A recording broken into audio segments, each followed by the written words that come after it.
ನಿನ್ನ ಮಗಳು ಟೊಮೆಟೊ ಬಾತ್ ಮಾಡ್ತಾವಳೆ, ಏನಂತೀಯ? ಸೂಪರ ಮಾಡ್ತಾಳ. ತಿಂದಿದ್ಯಾ ನೀನು ಯಾವತ್ತಾರು? ತಿಂದಿದ್ದೀನಿ. ಅದೇ ಟೊಮೆಟೊ ಬಾತ್ ನಾನು ಮಾಡಿದ್ರೆ ಹೇಗಿರುತ್ತೆ? ಆಗಲ್ಲಪ್ಪ, ಆಗಲ್ಲ.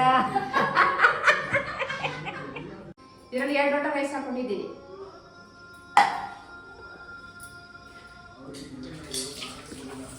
ಇದು ಸ್ವಲ್ಪ ವಾಶ್ ಮಾಡ್ತಾ ಇದ್ದೀನಿ. ಇದು ಸ್ವಲ್ಪ ಒಂದು 10 ನಿಮಿಷ ನೆನೆಯಬೇಕು.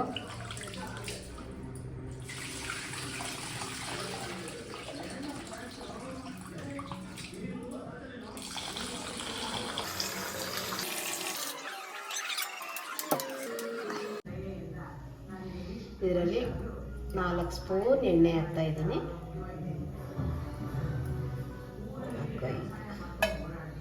6 ಸ್ಪೂನ್ ಎಣ್ಣೆ ಹಾಕಿದ್ದೀನಿ.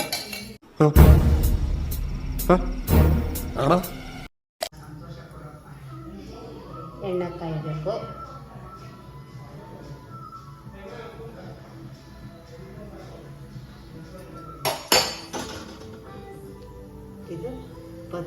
ಇದು ಮೊಗ್ಗು, ಇದು ಮೊಗ್ಗು, ಮರಾಠಿ ಮೊಗ್ಗು, ಇದು ಏಲಕ್ಕಿ, ಇದು ಪತ್ರ, ಇದು ಈರುಳ್ಳಿ.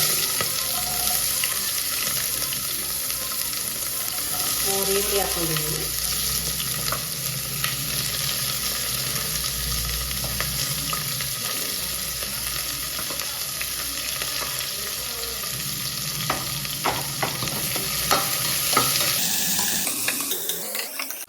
ಯಾರು ಬೇಕಾದ್ರೂ ಒಪ್ಪಿಸ್ಬೋದು, ಆದರೆ ನನ್ನ ಚಿಕ್ಕ ಮಗನ ಮಾತ್ರ ಒಪ್ಸೋದು ಮಾತ್ರ ತುಂಬಾ ಕಷ್ಟ ಇದೆ.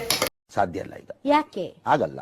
ಏನಾಯ್ತು? ಆಗಲ್ಲ, ಆಗಲ್ಲ, ಬೇಡ. ಅದು ಯಾಕೆ ಬೇಡ ಸರ್? ಇದೊಳ್ಳೆ ಈ ಹೋಟೆಲ್ ತಿಂಡಿ ತಿಂದು ತಿಂದು ಆ ಪರ್ಕೆಲ್ ಬಡ್ದು ಆ ದೋಸೆ ತಿಂದು ಅದಿಷ್ಟ ಪಡ್ತಾನ ಹೊರ್ತು ಈ ಮನೇಲಿ ಪ್ರೀತಿಯಿಂದ ಕೊಟ್ರು ಅದಕ್ಕೆ ಕೇರ್ಲೆಸ್ ಆಗ್ಬಿಡ್ತು. ಅದಕ್ಕೆ ಆಯ್ತು ಬಿಡು. ಅದೇ ನಮ್ಮ ಯಜಮಾನಪ್ಪನ ಕೇಳಿ ಉಪ್ಪೆಸರು ಉಪ್ಪಾಕ್ತೆ ಕುಡಿಬೇಕಾದ್ರ ತುಂಬಾ ಚೆನ್ನಾಗಿದೆ ಅಂತ ಹೇಳ್ತಾರ. ಟೈಮ್ ಬಂದಾಗ ಅದೇ ಗೊತ್ತಾಯ್ತು. ನನ್ ದೊಡ್ಡ ಮಗ ಇದ್ದಾನೆ, ಚೆನ್ನಾಗೈತೆ ಕಣಮ್ಮ, ಅವ್ನು ಗುದುದ್ರಾಗಿರ್ಬೇಕು.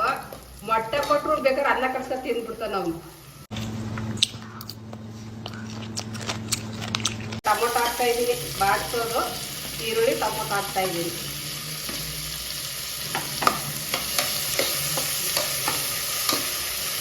ಟೊಮೊಟೊ ಬಾಡ್ಸು ತರಕಾರಿಗಳು ಹಾಕ್ತಾ ಇದ್ದೀನಿ.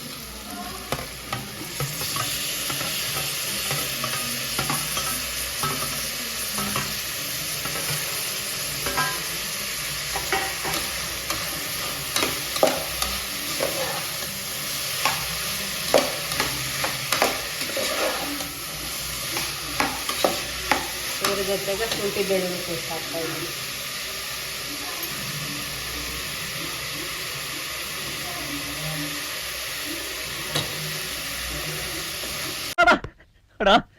ಇವತ್ತು ನಮ್ಮ ಮನೇಲಿ ಅಡಿಗೆ ಸೂಪರ್ ರುಚಿ ನೋಡ್ಕೊಂಬಂದೆ.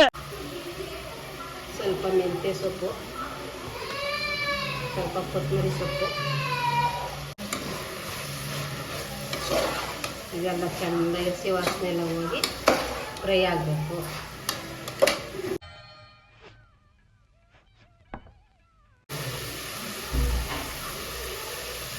ಒಂದು ಸ್ಪೂನು ಫುಲ್ಲು ಸ್ಪೂನಲ್ಲ, ಮುಕ್ಕಾಲು ಸ್ಪೂನ್, ಒಂದು ಮುಕ್ಕಾಲು ಸ್ಪೂನ್ ಚಿಲ್ಲಿ ಪೌಡರ್, ಸ್ವಲ್ಪ ಖಾರ,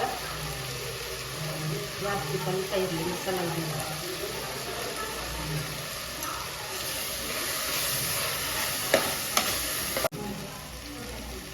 ಒಂದು ಲೋಟಕ್ಕೆ ಒಂದು ಮುಕ್ಕಾಲು ಸ್ಪೂನು 2 ಸ್ಪೂನ್ ಹಾಕ್ತಾಯಿದ್ದೀನಿ. ರುಚಿಗೆ ಸಾಕಷ್ಟು ಉಪ್ಪು ನೋಡ್ಕೊಂಡು ಹಾಕ್ಕೊಂಡು.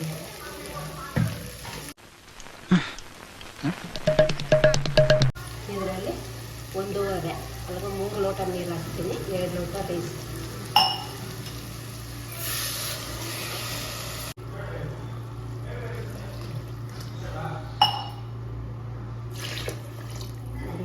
ನೀರು ಹಾಕಿದ್ದೀನಿ. ಇದು ಸ್ವಲ್ಪ ಕುದೀಲಿ, ಕುದ್ದಂಗೆ ರೈಸ್ ಹಾಕ್ತೇವೆ.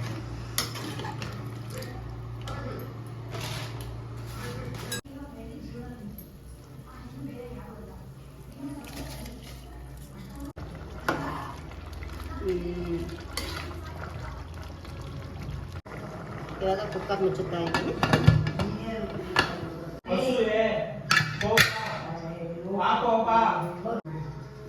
ಈಗ ವಿಸಿಲ್ ಕಾಯ್ತಾ ಇದ್ದೀನಿ, ಹೆಂಗ್ ಬಂದಿದೆ ನೋಡೋಣ.